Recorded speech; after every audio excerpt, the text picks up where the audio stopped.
Welcome to the Love in Progress podcast, where we deep dive into self-reflection and healing as a catalyst for better relationships and leadership. I am your host and educator, Neena, and I'm here to be a guide to you in that process. Let's get started.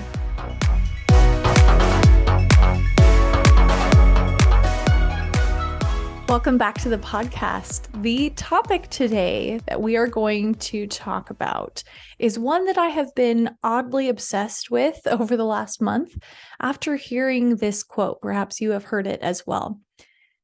People will choose a familiar hell over an unfamiliar heaven.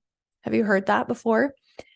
This quote really has bothered me because I have thought specifically about situations in my life where I was literally living in my own personal hell, and having to think about going back to that situation and continuing to live in it makes me physically ill.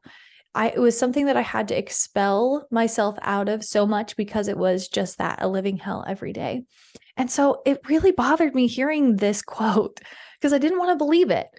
I feel like there have been many times when I've purposefully left a hell, not knowing there would be a heaven, but needing to leave it because it wasn't working for me anymore.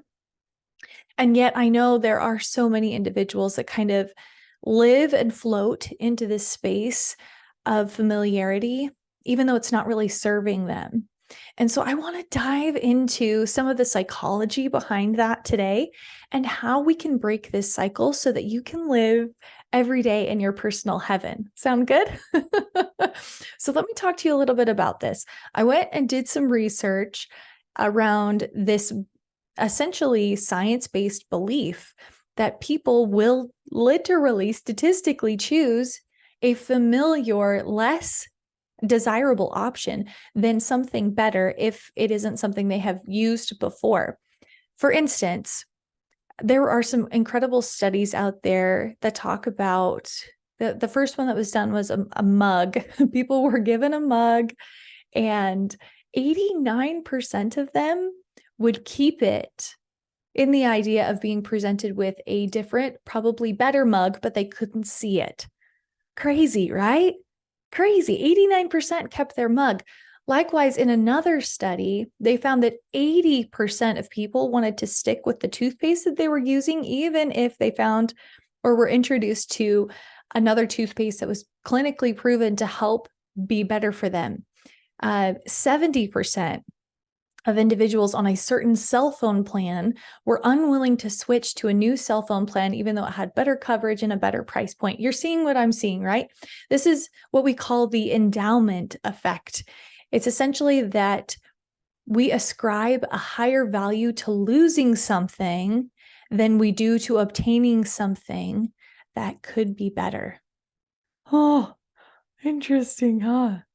It's also called the loss aversion theory, which I feel like kind of resonates with me because it's true. We get really obsessive over the idea that losing what we have for the chance at something better is too risky.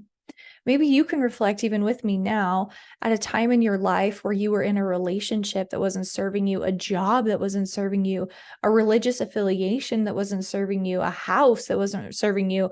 And yet it felt too risky to change up that situation because you didn't know what the next steps would look like. You didn't know if a replacement would be better. Let me be vulnerable with you for a second. I have been in this situation where I was in a relationship that was okay. Honestly, it was okay. It wasn't great, but I had this really severe self-abusive tendencies that put me with such a low position in my self-esteem that I genuinely thought I couldn't do better. That this person was golden in the eyes of most people that knew him. And yet in our relationship, I wasn't thriving. And here's the worst part. I was willing to look past that. I thought this is about as good as it's going to get. But really what ultimately ended up ending that relationship was him and his belief that he could find something better than me, which was like a knife to the heart. It was really, really, really hard for me to go through. But I had to admire him in that moment because we cling so much to the familiar, to that part that we know isn't working, but we don't know if something else will work better. Man, this can be a mindset trap, can't it? Man, this could be a progress staller, can't it? And even just being aware that we have this natural tendency, this loss aversion tendency, can help us be aware of opportunities where we may be implementing this to our detriment. So one thing I really found super interesting in some of my research. So my background's in social psychology in my undergraduate and relationships, and then my graduate work was more specialized in psychology. And I'm a little bit, that's an understatement, a lot of it, a social psychology nerd. I love talking about how individuals act within groups. And one of the coolest social psychology research pieces of information that I found regarding the endowment effect was this belief, actually the explaining of why we hold on to this endowment effect, this loss aversion theory, is actually based on attachment and identity, which is a huge theme for this podcast. How we identify and understand self is such a huge indicator for many of our decisions and our relationships and our interactions and our beliefs. Because when we understand our identity to be a certain way, we act more in congruence to that identity than anything else. It's the greatest predictor of our behavior is our self-identity. So let me tell you what this connection-based or attachment theory posed when it came to this loss aversion theory. People form an emotional attachment to things that they own that extends beyond the item's material value. That once a person owns an item, it becomes a part of their self-identity. Thus, losing the item through selling it or releasing it or trading it is emotionally perceived as a threat to who they are. Crazy that we do this with our possessions, but even crazier that we do this with things that are meant to evolve, like relationships, like our job, our housing situation, businesses, if we're starting into that, our leadership abilities, our influence.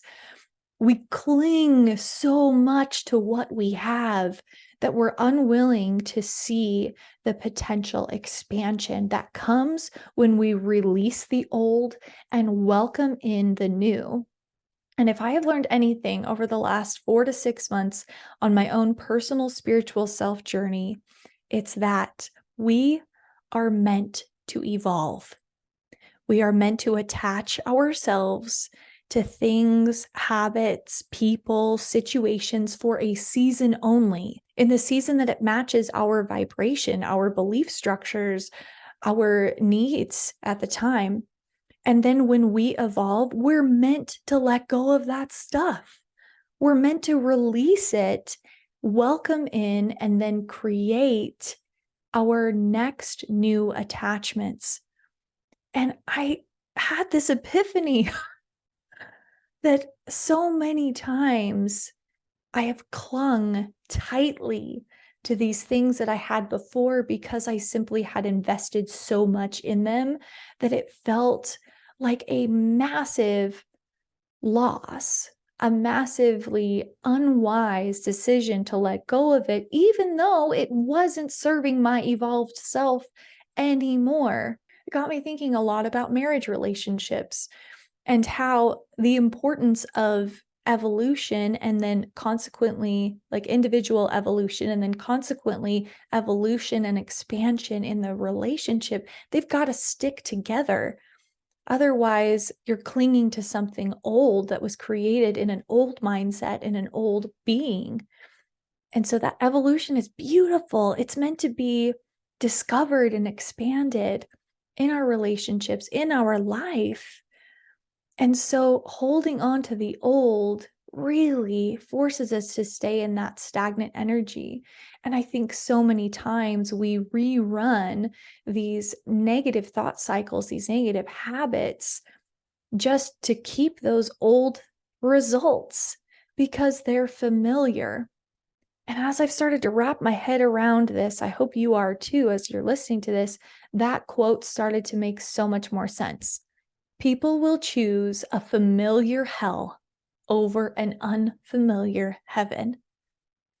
And even yet, I found some really interesting statistics, specifically a study by Levitt with 22,000 people that gave them the opportunity to release the old and start into a big new life decision. This study had them look at questions that ranged in seriousness. Okay, some that were more serious, like, should I start a business? Should I go into a new job? Should I propose?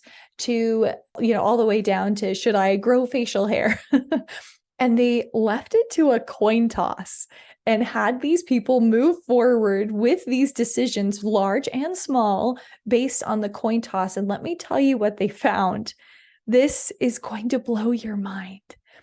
The study found that for the important decisions, the ones that were on the range of much more meaningful and impactful, like quitting a job or ending a relationship or moving those things forward, individuals who were told by the coin toss to make that change, they were more likely to be more satisfied with their decision and happier.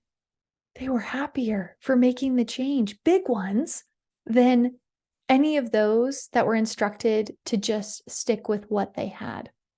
Now, it's such an odd, abstract challenge, but I think it's important to note. It even says here, overwhelmingly, the people who made a change were more content than those who didn't. So, if we know we have a tendency to stick with what we know, but we also know that we're evolving individuals that are likewise going to need an evolved decision-making platform, stream, flow. And we know statistically that when we make big changes like that, we're going to likely have a positive response from it.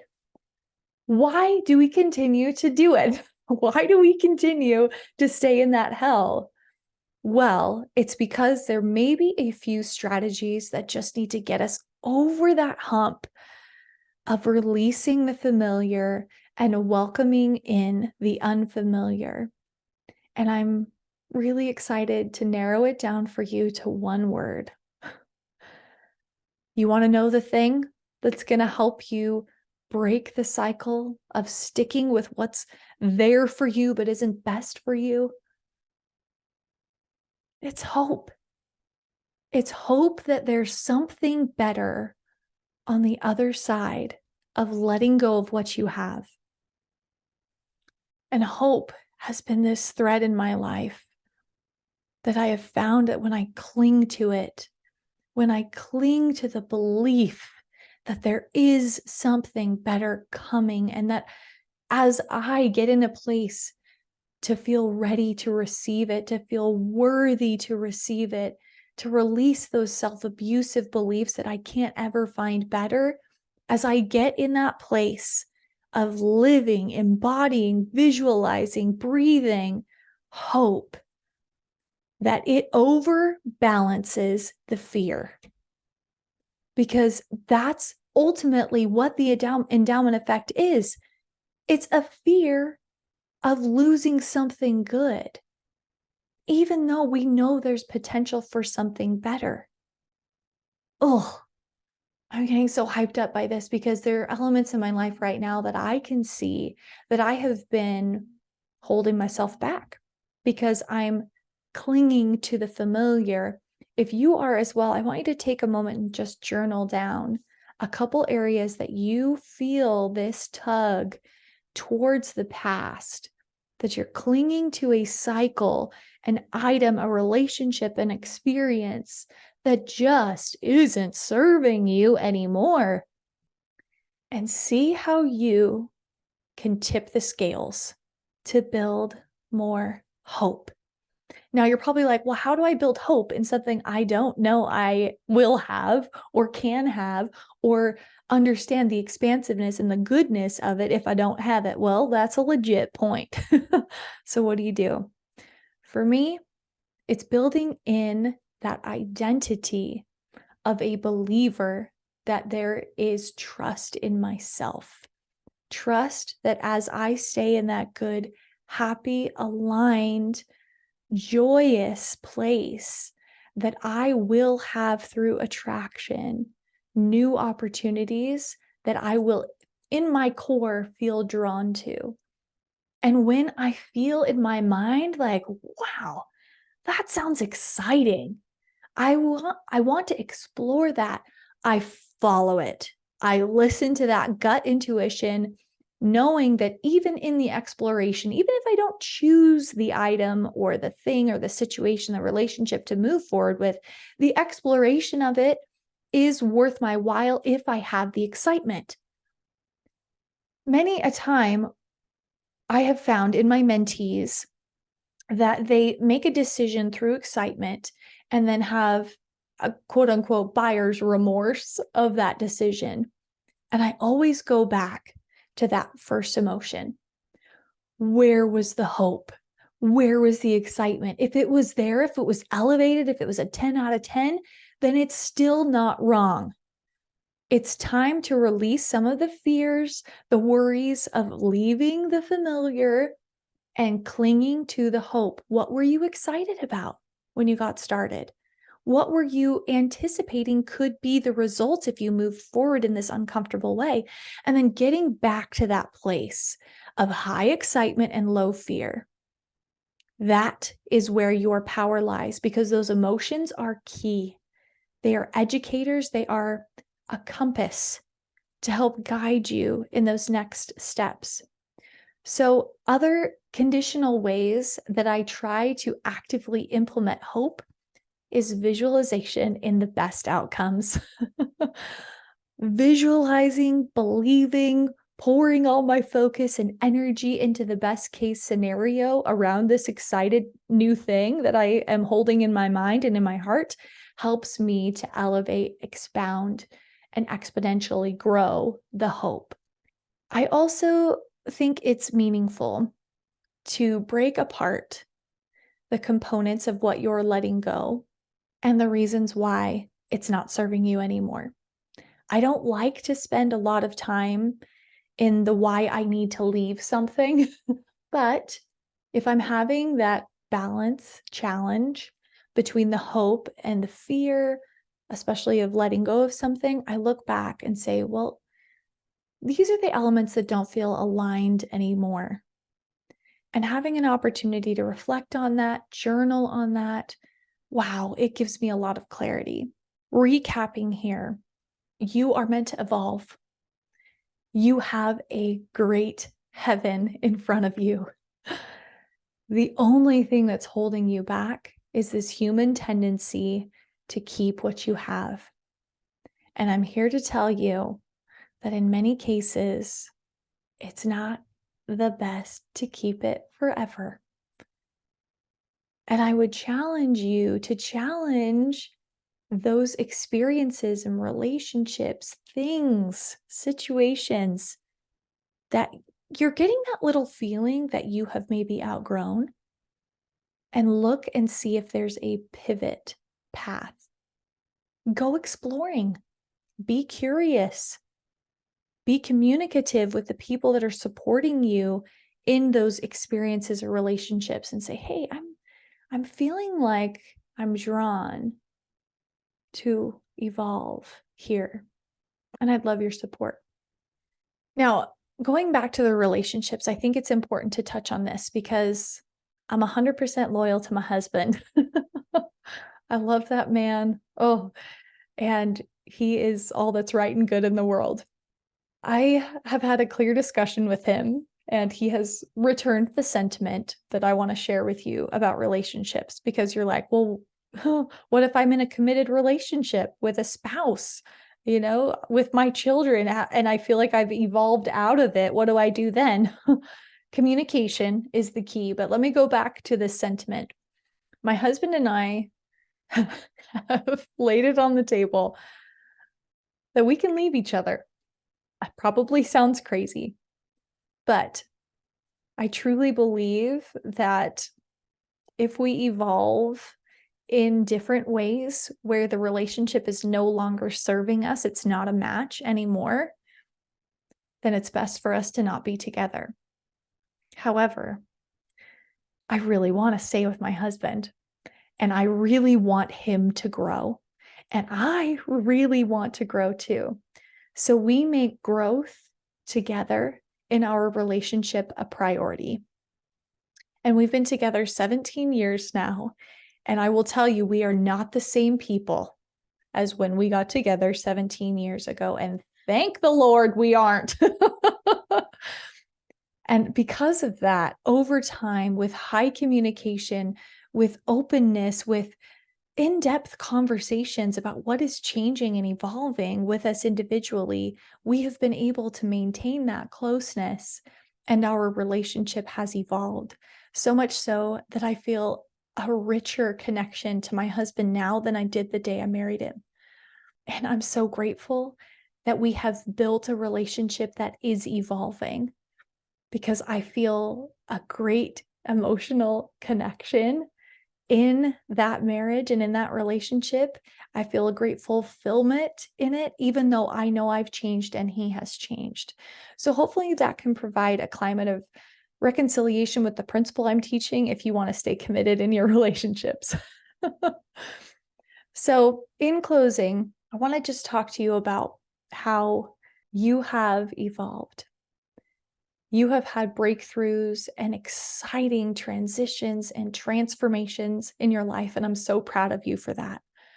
It's time that you surround yourself with things, people, places, situations, environments that match your energy now. Don't waste time living in the past and with things that you have clung to because they're familiar. Follow your heart.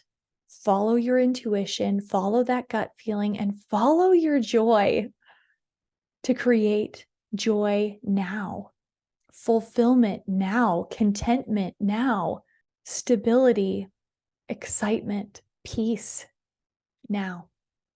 I know that you can build a world that is a reflection of your current vibration and your current belief structures, and you deserve a world where you are adored, a world where you enjoy waking up every day. You can look forward to the environments that you step into, the future that's going to come, even though you don't have all the details of it, you're excited about it. You deserve all of that. I believe it for you, and I want you so much in this moment to believe it for yourself too, because you are worthy, you are good, you are deserving of all the best things in your life. And as you seek that growth, new opportunities will come to you, will be attracted to you. I believe it. So that's the message that I have for you today. As usual, I would love for you to do some personal reflection. How is it that I am sticking with things that may be familiar but are causing me personal distress and pain? What do I need to do to increase my hope and faith in the greater good that is just on this threshold of letting go of the old familiar and stepping into this beautiful new potential?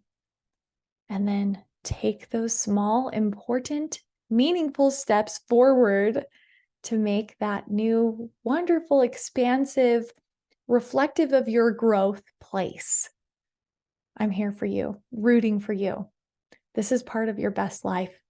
And I know you can get there. I know that you can create it, and I know you're ready.